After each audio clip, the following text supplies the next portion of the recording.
El INE sigue atrapado entre los criterios sobre la fiscalización para tener el informe sobre las elecciones de 2017 y las presiones de los partidos. La cosa ahí está caliente y nuevamente aplazaron la votación sobre los dictámenes de fiscalización y finalmente saber si hay o no hay rebase de topes de campaña que puedan constituirse en los tribunales como elementos para la anulación de la elección en ese estado del norte de México. Soy José Buendía, muchas gracias por estar con nosotros en este programa en el que todas las ideas se pueden discutir siempre que se debatan. Muchas gracias por comenzar con nosotros la semana y le dejo estos datos de contexto para ir directamente a nuestro foro a tener nuestro debate de hoy. También le dejo mi Twitter, José Buendía MX. Mándeme ahí sus comentarios, sus puntos de vista, lo que le parezca. Y vamos pues rápido a este corte y arrancamos nuestro debate. Las elecciones estatales 2017 dejaron una sensación de contravención disimulada de la ley, es decir, de trampa. Los reportes de la fiscalización de los gastos de la campaña en Nayarit y Coahuila comienzan a poner números a actos ilícitos de los partidos. Hay posibilidades de que se anulen los comicios en ese estado, no así en el Estado de México, pero la primera escala obligada es la aprobación del dictamen de fiscalización por parte del Consejo General del INE antes de que la impugnación pase a los tribunales. El presidente del INE suspendió el pasado viernes en el Consejo General la votación sobre fiscalización con el argumento de tener tiempo para analizar la nueva documentación relativa al rebase de topes de campaña en Coahuila. Desde la discusión en la comisión hay confrontación entre los consejeros por el dictamen y los criterios para contabilizar los gastos de campaña. El consejero Ciro Murayama adelantó en Twitter que tanto el PRI como el PAN rebasaron los topes, lo que generó un airado reclamo público de otros de ellos, Marco Baños.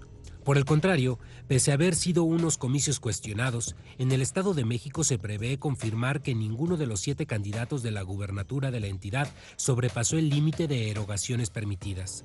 En tanto, en el caso de Nayarit, tras realizar un ajuste en los cálculos, el INE prevé adjudicarle un gasto final de 20.42 millones de pesos, por lo que se encontraría debajo de los límites de gastos.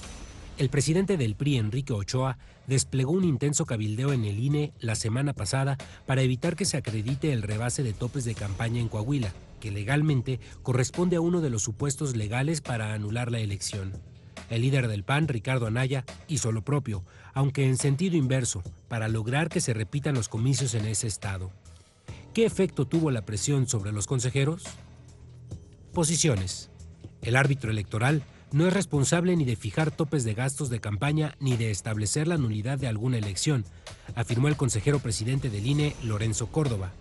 Si bien el INE es responsable de fiscalizar las cuentas de los partidos y candidatos a nivel local, hay una serie de determinaciones que no corresponden a ese instituto, la determinación de los topes de gastos de campaña y las consecuencias de la fiscalización en el proceso de calificación de las elecciones. En ambos casos, ni los topes ni las nulidades de elecciones les corresponde determinarlos al INE. El gobernador de Coahuila, Rubén Moreira, aseguró que al margen de la decisión que tome el INE este lunes, el candidato del PRI, Miguel Riquelme, conservará el triunfo en la elección. En caso contrario, agregó, el PRI iría también a tribunales para bajar ese porcentaje que supuestamente rebasó y evitar las posibles multas. El tope de los gastos de la elección de gobernador en el Estado de México fue de 285 millones de pesos, con un listado nominal de 11.3 millones de electores, un tope proporcionalmente 5 veces más alto que el que se observará en la elección presidencial 2018 de alrededor de 427 millones de pesos, con un padrón de 87 millones de electores. Arrancamos con opiniones encontradas. Muchas gracias por estar con nosotros y como le decía, hoy ha sido un día en el que los reflectores han estado puestos en el INE después de que el viernes pasado aplazara la reunión del Consejo sobre los informes de fiscalización para conocer si los partidos hicieron trampa y rebasaron los topes de campaña, como había anunciado uno de los consejeros días antes respecto de la elección de Coahuila. Hoy nuevamente fue aplazada porque les dieron a los partidos una prórroga para revisar de manera oficiosa los documentos o, como le llaman ellos, pruebas supervinientes o facturas que no hubieran encontrado o no hubieran presentado todavía para ver si logran bajar las cantidades que en principio parece que los ponen en efecto más allá de lo que la ley dice respecto de los topes de campaña. Javier, muchas gracias. Javier Santiago, ex consejero electoral del INE, y Roberto Duque, de la Facultad de Derecho de la UNAM, además especialista en estos temas. Voy a empezar contigo. Y parece bastante evidente que el IFE está atrapado en el laberinto de las elecciones 2017. No le había pasado lo mismo en las elecciones del año anterior, pero... el antepasado. Y las antepasado tampoco. Pero cuéntame, a ver, ¿cómo es posible o qué es lo que está pasando con la fiscalización? ¿Por qué están atrapados en ese asunto? Suena un poco raro después, pues en efecto, de que las últimas 2 elecciones no tuvieron problemas sobre esos, simplemente porque no fueron tan competidas, porque no fueron tan cerradas, o porque pudieron operar mejor, la unidad de fiscalización tuvo un mejor desempeño. ¿Qué pasa con la fiscalización, Javier Santiago? Hay varios aspectos que hay que tomar en cuenta. Voy a principiar por el aspecto de carácter técnico. Derivado de las experiencias de 2015 y 2016, que pues, a mí me tocó vivir, hubo experiencias, dificultades importantes desde la creación del sistema de fiscalización ante los problemas con la empresa esta de Saitel, que no cumplió el contrato, y bueno, se percibía ya que era necesario llevar a cabo adecuaciones al reglamento de fiscalización. ¿Cómo cuáles? Por ejemplo, los plazos. Y los plazos sí se ajustaron en alguna medida, pero más allá de los plazos, hay otros aspectos de carácter técnico, sobre todo lo que tiene que ver con la matriz de precios, ¿no? Que señala que en caso de gastos no reportados, se va al precio más alto del bien no reportado. Pero ahí también, derivado de propias resoluciones del tribunal, se veía que eso no era proporcional, porque no cuesta lo mismo una manta, comentaba yo hace un rato, en Izhuatlán de Madero, que en el puerto de Veracruz, y entonces pues no se puede ir al precio más alto. El precio más alto pues en el lugar, o sea, el local. O sea, la metodología requería y requiere, creo que ahora es más evidente, de cuestiones de contabilidad. Sí, y de precisión y de adecuación. Y luego, hay un segundo problema de carácter técnico. El auditar partidos políticos, o sea, fiscalizar partidos políticos, no es auditar las instituciones públicas, no es auditar empresas, o sea, tienen una naturaleza distinta. Y en México, lo digo con toda claridad y franqueza, no hay especialistas en esta materia. Se están formando, realmente se están formando, porque además el modelo de fiscalización actual es nuevo, totalmente novedoso. Sí. Entonces, esto nos lleva también a por momentos juzgar a los partidos de una manera que no se les debe de juzgar, porque en una campaña pues es dinámica, muy dinámica, y tiene que ser, hay aspectos que tienen que ser flexibles. El tercer elemento es político. Las elecciones de este año tomaron una relevancia política que nadie percibía que tuvieran, pero es consecuencia también del resultado de las elecciones del año pasado y del número de gobernaturas que ganó un partido y perdió otro. Que ganó la oposición y que perdió el PRI. Así es. Entonces, el escenario para este año se modificó. No se veía que fuera a ser tan denso desde el punto de vista del conflicto político electoral. Ajá. Pero ese es otro elemento. A ver, junto con esos elementos te diría, a ver, sí problemas de contabilidad, pero oye, cuando de repente uno se entera, a ver, parte de la bronca es también de criterios que se usaron o no se usaron en la comisión de fiscalización, y estoy pensando claramente en el tema de los gastos a los representantes de casilla, los gastos en la jornada electoral. A ver, ese criterio parece casi elemental, saber cómo tendría que estar establecido y cómo aplicarlo. Sin duda, Pepe. Te llama mucho la atención que en un país en el que lamentablemente siguen existiendo pues fenómenos fraudulentos como la compra del voto, como la coacción, como la entrega de despensas a cambio de votos, en fin, este tipo de prácticas, condicionamiento de programas sociales a cambio del voto, esto es algo que no hemos logrado erradicar en México. Y sin embargo, digo que llama la atención, Pepe, porque hasta hace unos días el criterio por el cual podría haber superado el tope de gastos de campaña en Coahuila era pues justamente una cuestión imaginaria. ¿A qué me refiero? Lo que hizo la comisión del INE fue decir, bueno, no dijeron si realmente fueron gratuitas las participaciones o digamos a título sin remuneración la participación de los representantes de casilla, del PAN y del PRI. Entonces vamos a hacer como que les pagaron 1,300 pesos, ¿no? En números redondos. O sea, pusieron un precio. Pero es una ficción, ¿no? Sí, es decir, yo puedo creer que esto sirva para una multa, por ejemplo, una sanción administrativa, que, ok, no enteraste a tiempo sobre ese punto, pues puede haber un castigo, pero no para el cómputo en el tope de gastos de campaña, porque reitero, es una infracción imaginaria, son gastos imaginarios en los que se estaría basando el rebase de topes. ¿Ves dolo? No necesariamente, pero lo que sí veo es, porque además están aplicando un reglamento de fiscalización que en efecto dice lo que señalaba aquí el exconsejero Javier Santiago, en sentido de aplicar el gasto máximo, pero sí me parece un despropósito, me parece, digamos, demencial anular una elección por gastos imaginarios que pues no hay evidencia de que los partidos hayan hecho. Yo habría esperado pues que en otro tipo de conductas pues más graves, porque además estos partidos dicen al final que sí lo acreditaron, pero fuera de tiempo. Y ahí está la discusión.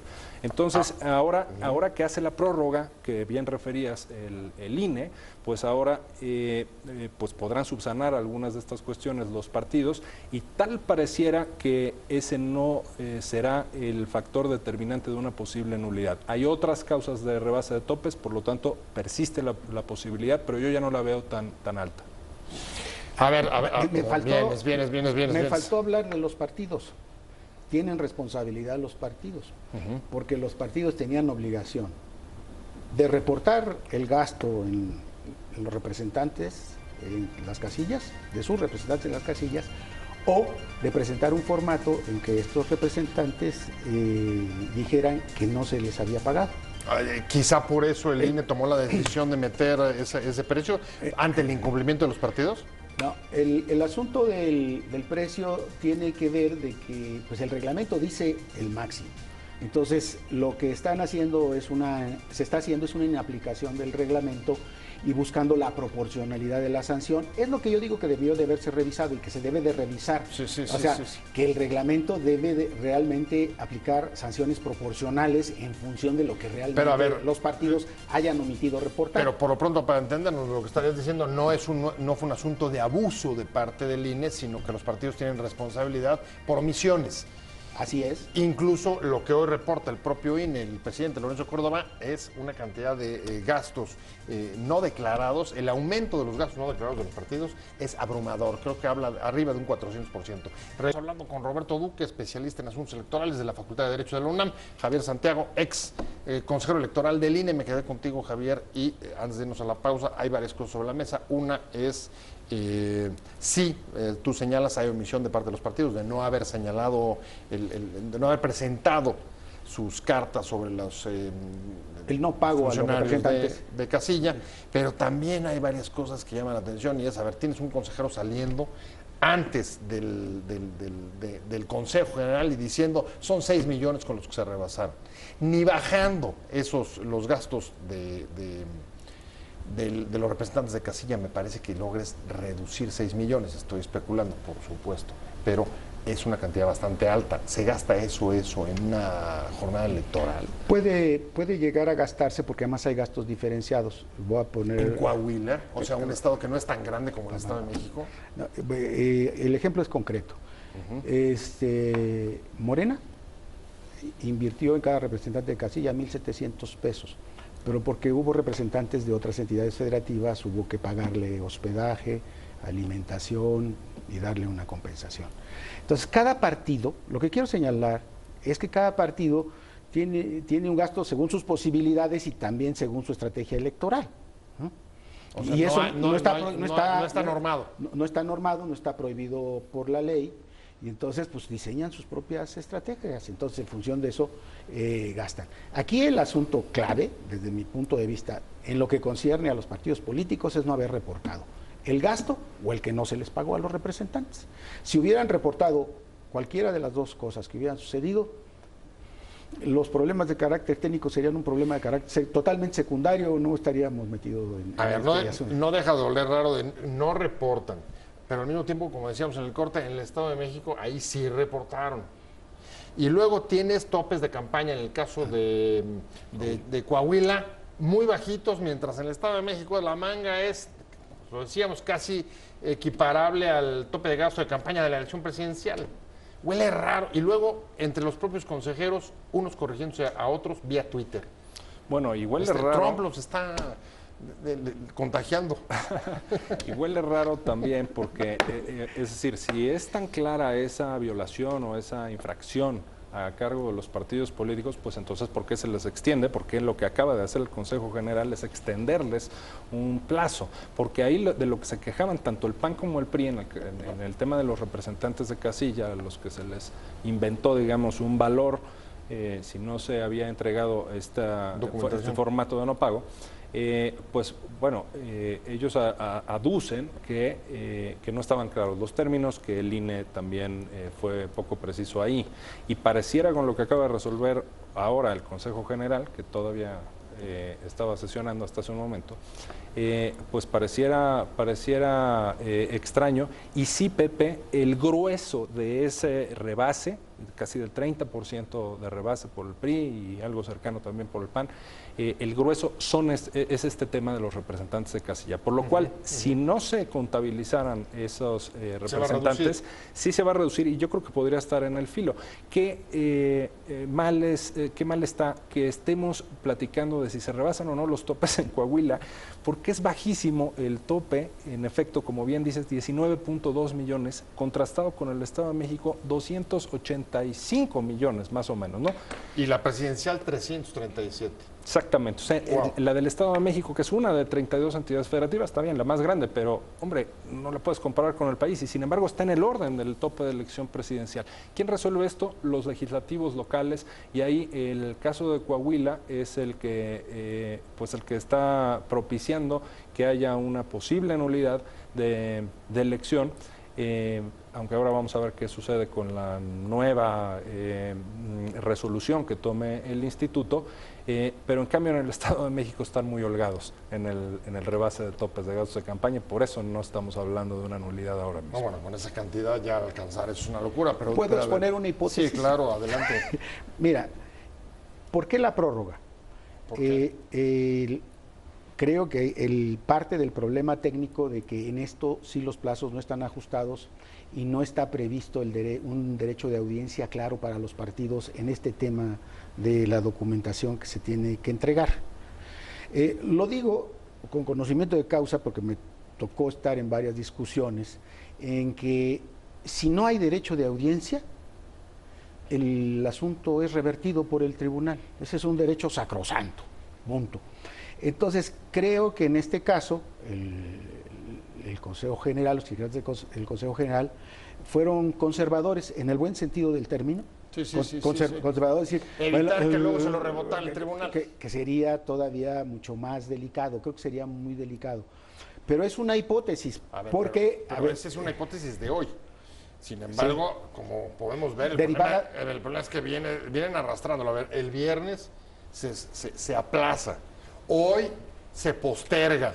Bueno. Sin día, ¿no? Pero ahí está la deficiencia técnica. Yo no he visto todavía hasta cuándo. Por eso, ahí está la deficiencia técnica que necesita ser corregida desde el punto de vista del reglamento. Para que estas cosas no sucedan. Porque además, pues, se da una impresión de no certeza. Y eso es lamentable. Ese argumento me parece que es fuerte, pero al mismo tiempo tuvimos a los líderes, o sea, nada menos que los presidentes de los partidos, a Enrique Ochoa, a Ricardo Anaya, toda la semana pasada, por ahí se hizo famosa una frase que decía Jorge Alcocer, acampando en el INE, y la retomo porque es anormal, es una cuestión excesiva. Es decir, ¿cómo quitar a estos dos aplazamientos del Consejo General y hoy la prórroga lejos del lento, de la sospecha de las presiones de los partidos, Roberto. Sí es atípico, es decir, está previsto, ¿no?, que los presidentes de los partidos puedan ir, porque tienen representación de su partido. Es más, dentro del INE hay oficinas ahí de cada uno de los partidos políticos, pero yo nunca lo había visto con tal intensidad y precisamente pues aquello de lo que se dolían estos dos partidos, el PRI y el PAN, pues ahora la respuesta del INE da la sensación, al menos a mí me da la sensación de que pues tuvieron eco esos cabildeos, ¿no? Y tú fuiste consejero electoral, Javier, ¿tú qué sientes? Bueno, primero voy... ¿Cuál fue tu sensación?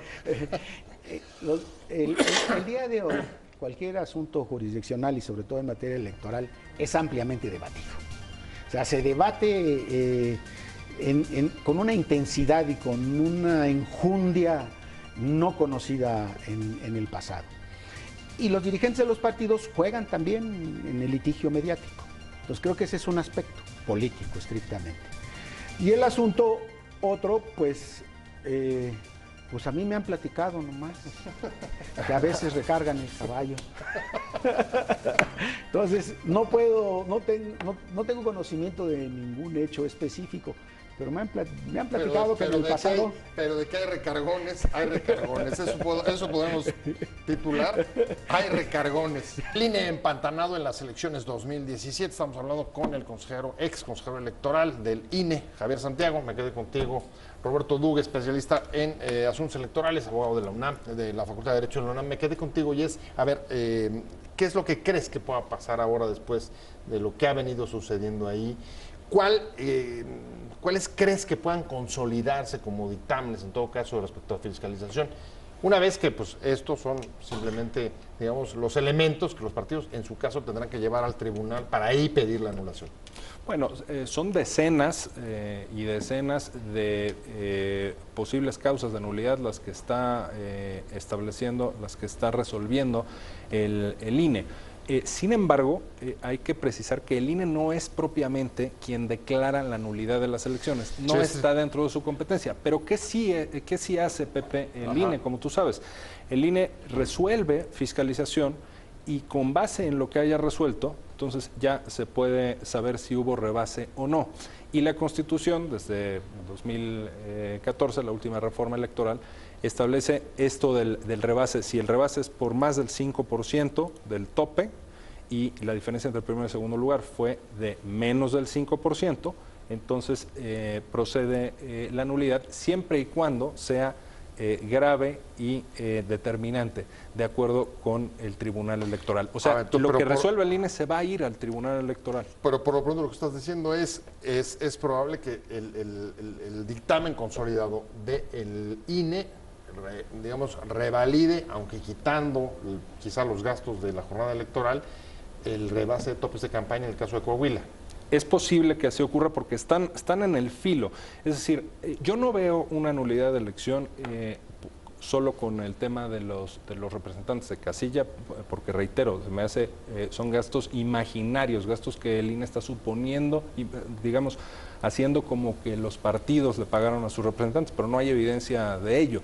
Yo en el tribunal no veo que se pueda anular la elección, al menos en una sentencia seria, por ese motivo. Sin embargo, aún descontando el tema de los representantes, que yo pronosticaría que se descuente, de todas maneras están muy cerca, tanto el PAN como el PRI, sobre todo importa mucho el PRI porque es el que quedó en primer lugar. El ganador. Y claro, podría configurarse, pero claro, ya estaríamos hablando de un rango muy distinto si se descuenta el tema de los representantes de casilla. Y de ahí al tribunal, a ti ya también te tocó ver que llegaban cosas del INE al tribunal y el tribunal ejercía o ponía criterios y jurisprudencia como esto, el tema de la determinancia, si es grave, etcétera, y está el antecedente de elecciones como la de Miguel Hidalgo, ¿no? Que tú traes ahí. Aquí hay un asunto muy relevante que Roberto ha planteado, el asunto de la matriz de precios, que es una cuestión técnica contable. El tribunal ha ratificado la metodología del INE en términos generales. Okay. Pero el tribunal, bajo nuevos elementos, bajo nuevas circunstancias, bajo nuevas valoraciones, pudiera aceptar la metodología o no, o tal vez matizarla o modificarla. Creo que el quid de la cuestión está, bueno, uno, no es el único aspecto central, ¿no? Pero lo otro es que si los partidos logran entregar sus documentos, pues a lo mejor se evita la nulidad. Pero la matriz de precios es el asunto técnico que es importante. A ver, pero no, no es una cuestión técnica, básicamente, lo que sea el quid del tribunal, porque hay, digamos, una parte de interpretación, de decidir si es determinante el rebase para, y si es grave. No, pero en función también de la matriz de precios, sí es proporcional. Sí es proporcional la sanción que se está implantando o se está determinando a lo gastado. Sí, porque se dice el precio más alto, bueno, pero eso es proporcional. El precio más alto del partido que haya pagado más es proporcional a lo que un partido, uno pagó 1.700, el otro pagó 300. Ahora, con los elementos que hay hasta hoy, que conocemos públicamente, ¿tú crees que sigue siendo alta la posibilidad también de que se anule o no? Yo coincido en que pues que está tambaleando. Pues depende de los de los criterios de evaluación. Y de que los partidos subsanen sus deficiencias. Ese es el primer paso. Tienen 24 horas. Y luego vienen los criterios, la interpretación. Reforma publicaba la semana pasada que estaban pidiéndole el PRI a sus representantes de casilla en Chihuahua que firmaran que no habían cobrado para que les quitaran esa cantidad. ¿Qué sensación nos va a dejar esta elección, este proceso? Bueno, digamos hacia 2018. Coahuila, al menos, Pepe, a mí me dejó una sensación terrible. Bueno, en general las elecciones, porque sigue habiendo estos fenómenos de clientelismo, de compra del voto y demás, es algo que no hemos podido erradicar en México, y además por parte de todos los actores políticos prácticamente. Sin embargo, Coahuila deja un precedente, creo, muy malo, a reserva de lo que ocurra. Tal vez no amerita nulidad de elección, porque también es cierto que ahí están las actas con los votos. Habrá que ver qué pasa con la Comisión de Fiscalización. Pero falló el conteo rápido, falló el PREP. Esto es algo que fue delicado. No es crucial para determinar el resultado, porque los votos están en otro lado, ¿no es cierto? Están asentados en las actas. Sí. Pero dos instrumentos que tratan de aportar transparencia, que tratan de aportar certidumbre, y lograron exactamente lo contrario y empañaron pues todo lo demás, ya desde el día de la propia jornada electoral. Los partidos tampoco entregan sus actas en el caso de los funcionarios de casilla. ¿Qué sensación deja esto y cómo se va a proyectar hacia el 18? Una vez que además, como tú mismo dijiste, ya traían conocimiento de deficiencias en la fiscalización. Los titulares se los ha llevado la fiscalización, pero no es los únicos litigios. Rápidamente hago un recuento. En Coahuila hay 103 impugnaciones en materia local. En el Estado de México hay 120. En Veracruz hay 177. Me faltó el dato de Nayarit. Pero para ver la dimensión o la dimensión del litigio que pudiera ser en el... La elevadísima judicialización. Sí, que puede saturar a las instituciones electorales, administrativas y a los tribunales. Y la saturación, pues, puede ser también motivo de conflicto. Por eso yo no comparto tanto este modelo semicentralizado, ¿no? De la reforma, y debió de haberse descentralizado porque está tensando demasiado políticamente los procesos electorales. Wow. Ahora, volviendo a lo de la fiscalización tiene que revisarse todos los aspectos técnicos, lo que le corresponde al INE, pero también habría que hacer un llamado a los partidos que tienen que ser responsables y cumplir con sus obligaciones, ¿no? No todo es responsabilidad del INE. Más de 400% de aumento en los gastos no declarados, según Lorenzo Córdoba. Bueno, pues ahí está.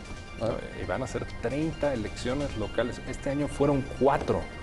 Van a ser 30 más la elección federal en 2018. Entonces, si con 4 estamos teniendo estas dificultades, ahí es en donde se ve, no se ve fácil el panorama. 9 de las 30 son de gobernador. Si hay consultas estatales. Ahora, el tema de la fiscalización, de pronto me da la impresión, Pepe, de que es un poco como el tema de Al Capone, ¿no? Que a Al Capone no se le podía probar sus crímenes más graves y más deleznables, entonces pues se le terminó comprobando por los fiscal. impuestos. Bueno, pues ahí vamos a ver qué pasa, cuál es el resultado de este episodio. A mí se me terminó el tiempo. Temas muy graves.